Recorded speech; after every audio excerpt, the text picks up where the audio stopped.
Hey guys, it is officially 2026, so what better way than to look back at 2025 and rank 20 of my favorite games from last year, starting with number 20. And that's going to be Pokemon Legends ZA.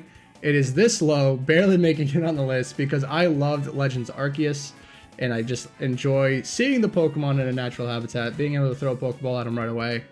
And they did try to implement a different type of combat system, which was okay.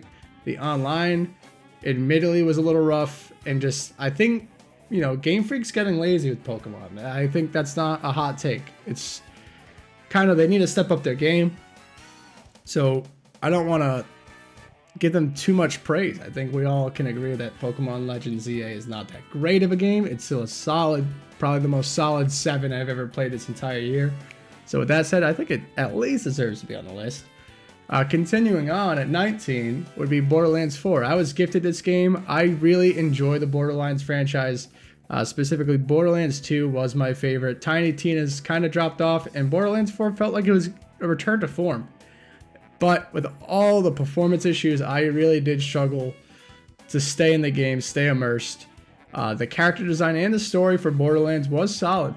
I just could not push through some of the performance issues, so it's kind of hard to give it any more points than that. Coming in at 18 is a game called Shape of Dreams. It's kind of like a dungeon explorer roguelike. It's top down. It's very cool. There's several different characters with different archetypes. You have a gunslinger, you have a warrior, you have a puppet controller. And you just go and try to get to each area, continuing on and on, fighting a boss at the end. Roguelikes have been very dominant this year, and this was a different spin. It kind of reminds me almost of Diablo in the way it operates combat-wise and gameplay-wise, but you'll have different spells that you can adjust throughout each run, and it's cooperative online. I enjoy any game I can play with a friend online. Going in at 17 is Marvel Cosmic Invasion. I found out this year that I actually really enjoy beat-em-ups, specifically if I'm playing with some friends or a friend. Marvel Cosmic Invasion is more of an arcade beat-em-up. Like, once you beat the stage, it's over. You have no real reason to go back. Yeah, they give you some little achievements to reach for, like throw some bugs in a hole, dodge an army of people without getting hit. But I didn't really feel the need to go back because you just get palette swaps or some modifiers. Yeah, it felt good. I enjoyed my time with it, but it was not enough to make me want to go back and play more. Coming in at number 16 is Donkey Kong Bonanza. This game, for me, is a double-edged sword. You have so much freedom that it's kind of overwhelming. You can punch through almost anything to get to the bananas, and with that, it felt like you had to kind of restrain yourself from just punching everything to skip straight to the banana, and in turn, it felt like I didn't really know what the devs wanted me to do. Like, their intended route to get to the banana versus this incredible freedom of breaking everything led me to just kind of stop playing after I got my third transformation. The transformations are cool. People complained about Pauline. I didn't mind her at all. I didn't try the cooperative thing where Pauline just shouts at people. I think I would have preferred a more tight-knit experience like Super Mario Odyssey, so it felt a little more rewarding than just, oh, I punched my way to the banana. Coming in at number 15 is going to be Mario Kart World. Solid Mario Kart, awesome Switch 2 game, but I've never loved Mario Kart. It's always just been something I will throw on when I'm with friends or family because it's nice and casual. The open world does feel very empty considering they were kind of hyping it up really a lot, but mechanically riding off the walls is awesome. The shortcuts I'm seeing people do online is sick. But at the end of the day, it doesn't have Diddy Kong. I'm done. I don't want it, man. No Diddy Kong. No higher placement on the list. Coming in at number 14 is going to be Fantasy Life I, The Girl Who Steals Time. This was actually a pleasant surprise of a game. This is, you get to pick a job, a class, and you're just able to swap between all of them freely, like archer, swordsman, tailor, cook, etc. And you're just trying to push the narrative forward, and these cozy games do. But there's a lot of focus on combat and dungeon crawling, and it's very, very fun. And the loop is addictive. Even mining rocks, you have to move around to find a critical spot where you'll do more damage to break the rocks easier, get more resources. It is a fantastic loop. It's definitely a time sink, so I did not finish this game yet, but I definitely intend to return to it. Number 13 is Split Fiction. This game is awesome. Yeah, admittedly, you do need another person to play with. I was playing with my fiance. We didn't end up finishing the game, I don't even know what happened. I think it just fell off for us. Life got busy. But the time we played, the different mechanics for each of the characters and how fresh every single world was feeling was just a solid experience through and through. This is another one I'm going to have to convince her to, come and finish with me. So, yeah, if you haven't tried Split Fiction and you have someone to play with, give it a shot, please. Coming in at number 12 is going to be Monster Hunter Wilds. Monster Hunter as a franchise can be a bit divisive. I love Monster Hunter and how often they give free updates. I'm a bow main. They did bow main solid. Comparatively, I really, really love Monster Hunter Rise on the Switch and how like fluid the movement felt. So kind of being more grounded again on Wilds was a take back for me. Monster Hunter also, with all the free updates and DLC that they put on periodically and they kind of extend the play cycle, does make it hard for me to stay and continue to come back, because Monster Hunter is a grindy game. You're trying to kill monsters, hunt them down. Obviously, it's in the name, but that's the whole loop. You try to get the armor, you continue on, but then in the back of your head, you kind of realize like, oh, I'm just gonna be prepping for this next monster. And for me, when that mentality starts to hit and I'm not having fun tracking or hunting, I just kind of drop it. So Monster Hunter, it'll dig deep for me. I love it, and then it just falls apart as soon as that mental part hits. So I can't give it any higher than number 12. I will say, good luck to the people fighting the Final Fantasy monster right now. Let me know how that's going. I want no part of it. I heard awful things.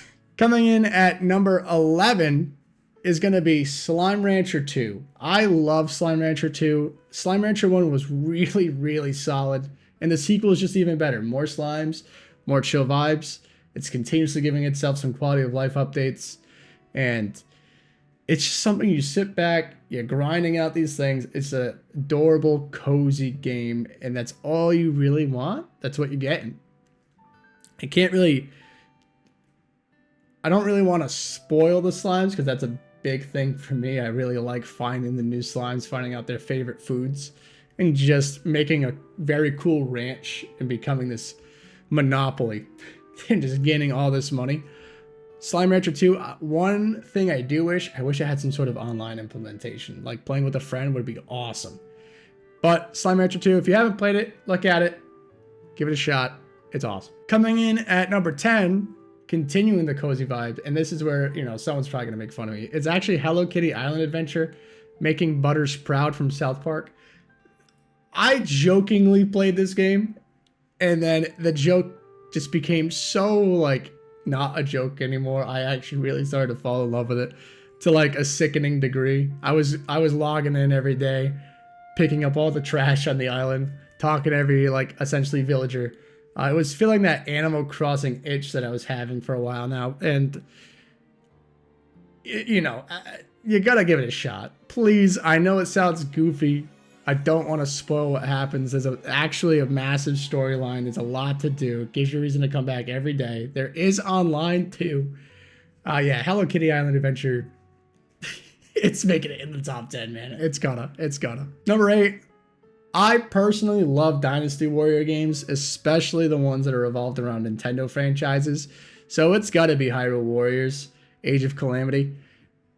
Admittedly, compared to the first one, I was expecting some crazy story plot with the time skip or time multiversal stuff they had. But they kind of just landed their roots we're going to tell you more about what happened in the past at Tears of the Kingdom. You're going to be able to play through the story. The kits and the combat, everything is ramped up. Everything. There's so many ways you can go into the battle. It sounds crazy. How can you make what's already a Musou game even crazier? But being able to blend sync attacks and just continuously going, and they divided how the Zonai devices work. So you have all these different resources you are balancing while fighting and keeping track of. Swapping characters, taking over the bases. It's just a constant hit of dopamine. So for someone like me, that is awesome. And it gives me exactly what I want. Warriors games aren't for everybody, but for me, probably the best Warriors game I've played in a very long time. Coming in at number 8, to no surprise of anybody, is going to be Megabonk. This game was gifted to me. Thank you, Benji. And it's just, these games, the ones where you're just the auto fighter things, where they're just swinging for you. You're walking around collecting, getting different loots, and just trying to get the best run you can. I love them, dude. Vampire Survivor, Temtem Swarm, all those games. And Megabonk is just crazy fun. Constantly trying to beat any of my friends on the leaderboard has kept me up at night for weeks now. I'm trying to get a god run. And Megabonk is just extremely, extremely addicting. It's still getting some free updates. If you haven't tried this game as well, I'm going to recommend every single game on this list at the top 10 and above. Megabonk, for its price, is going to give you a lot of bang for your buck. Coming in at number 7 is going to be Ender Magnolia. This is actually a sequel to a game called Ender Lilies, if you've heard of that. This game came out in January, and it's an awesome Metroidvania. The art style can be off-putting to some. I actually really enjoy it, but there's a lot of depth to this game. There's secret endings where you gotta do extra stuff to get the real true boss. There's fantastic storytelling where you're trying to piece together your memories by the environment or just interacting with some villagers. It's something I don't want to spoil too much. It's definitely up there for some of the best Metroidvanias I've played in my entirety, so it rightfully deserves to be this high on the list. Number 6 is Digimon Time Stranger. I've always loved Digimon. I loved almost every single game that's come out, but the last turn-based RPG that I played of Digimon was Dusk and Dawn on the DS. So coming back to this, I didn't play Cyber Sleuth, so giving it some time to get more Digimon added, and just seeing the new voice lines, everything, it felt like a giant leap for me. So I was out there, I grinded the demo for like what felt like 18 to 20 hours. And it was just a single hallway because I was so addicted to digivolving and then de-digivolving just so I could get all the different trees and all the different Digimon, just so I could be prepared for the main story. The main story is pretty cool. It's obviously some timey-wimey stuff that can be divisive in itself, but I think it wraps itself up very nicely, no spoilers. And for a turn-based RPG, I love it. I love it. I bought the DLC. I'm waiting for it. I'm going in. I'm getting the DLC Digimon, and I'm just enjoying my time with it through and through. 5 is going to be Absalom. I talked about this during the Marvel Cosmic Invasion. I found out I like beat-em-ups. I love roguelikes, and then you have a beat-em-up and a roguelike put together with this awesome art style. Yeah, Absalom knocked it out of the park. This was just fantastic experience from start to finish. Different endings, different character playstyles, secrets all over the place, and this constant reason to do just one more run. Just one more run. I still gotta find some secrets. I'm still missing some achievements. Yeah, I can't wait to get more of this. I hope they make another one. I hope they add some DLC or something. I look forward to the future of the people who made this game. Absalom, fantastic. Number 4 is going to be Kirby Air Riders. This is a genuine fever dream for me. I've posted videos of me reacting to the Nintendo Directs. I'm in a suit because of how much I loved Kirby Air Ride when I was younger. So this just never felt like it was going to happen. This game by no means is like for everybody, but for me, genuine 10 out of 10. There is nothing I could have asked for that hasn't been put into this game. So I love Sakurai. I love Kirby Air Riders. It's such a awesome game. I'm so glad it came back.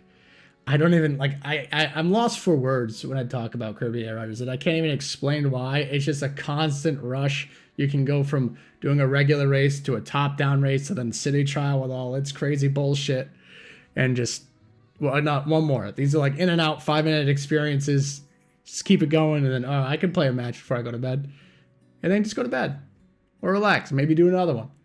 Yeah, I love Kirby Air Ride, man. Damn, I gotta get on to the next one. Which is number 3, Hades 2. Hades 2 came out of early access, and it's Hades 1, more content, just better.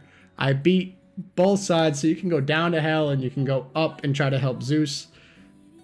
Different routes with different prerequisites, and they have different ways they want you to kind of tackle the challenge. And in typical roguelikes, you're going to die, you're going to come back, and get stronger. And there's a lot of secrets, dude. I love secrets. I don't like having everything just blatantly put out there for me. And the devs added so many special voice lines, just like they did with Hades 1. There's so many interactions that are probably not even seen yet by myself. It's just a masterpiece. It's such a great year for games. Hades 2, awesome game. Just like number 2, Hollow Knight Silksong was another game. It's been the year of like sequels for me. Hollow Knight Silksong, besides that one Biowater area, masterpiece. It's Hollow Knight, just better, faster movement, more kits, more customization, tools. It's Team Cherry knows exactly what they're doing. They do a fantastic job at Metroidvanias. I look forward to waiting 30 years for Hollow Knight 3, and I don't want to spoil anything. Playing as Hornet was originally supposed to be a DLC, made into a full game. Silksong just did it right. I'm surprised that it only won one award at the Game Awards, but I mean, we all know what my number 1 pick is going to be, so let's just get right into that one. It's going to be Expedition 33. The memes and the absolute 180 that has happened on this game is insane. I played this. I looked at the pictures and the screenshots. It's it looks okay. You know, I'll give it a shot just because I'm bored. And I'm so glad I did that. The parry system, the active combat on the turn-based, it was just a wow moment. Like, this is crazy. Admittedly, there's not too many party members. That's the only caveat that I could give. Like, the only negative is, like, I wish there were some more party members.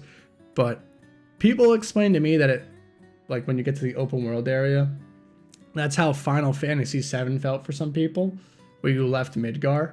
I didn't have that experience, so that was my leaving Midgar. The storytelling, phenomenal. The music is phenomenal. It's just, for a debut game, this is like the Hollow Knight of RPGs for me. The original Hollow Knight. They just knocked it out of the park. I think it deserved almost every award it was given. It's obviously my number 1 pick for the year. And I think, honestly, at the end of the day, it was an insane year for gaming in 2025. But with all that said, I'm sure I've said something that's upset you. I'm sure you'll put a comment down below. But I want to hear, more importantly, just stay positive. What was your favorite game of the year? Or just what was something I didn't mention that you felt deserved some more recognition, and why? At the end of the day, we all love video games. That's why we're here. That's probably why you clicked on this video. And I can't wait to see what 2026 has for us. And I hope you have a great one. Stay safe. Peace.